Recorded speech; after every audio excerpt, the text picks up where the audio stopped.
मुलाकात शैतान से हुई थी? जी उजैर भाई, ईसा अलैहिस्सलाम की मुलाकात शैतान से हुई थी। उस वक्त शैतान के पास 5 गधे थे। फिर क्या बात हुई ईसा अलैहिस्सलाम की शैतान से? जी उजैर भाई, बताइए बताइए भाई, वो कौन सा खारीदारों की तलाश में निकला था? हज़रत ईसा अलैहिस्सलाम ने सवाल किया। शैतान ने कहा, पहले गधे के ऊपर जुल्म डाला हुआ है, मैं उसका बादशाह हूँ और बादे बादे ओहदे वालों को देता हूँ। अच्छा ये बताइए दूसरे गधे पर क्या था? दूसरे गधे के ऊपर तकब्बुर भरा हुआ है। बताइए भाई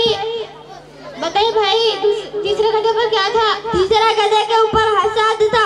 शैतान ने कहा, इसको मैं उलमा और पढ़े लिखे वालों को ही दूंगा। चौथे गधे पर क्या था? चौथे गधे के ऊपर खयानत भरा हुआ था।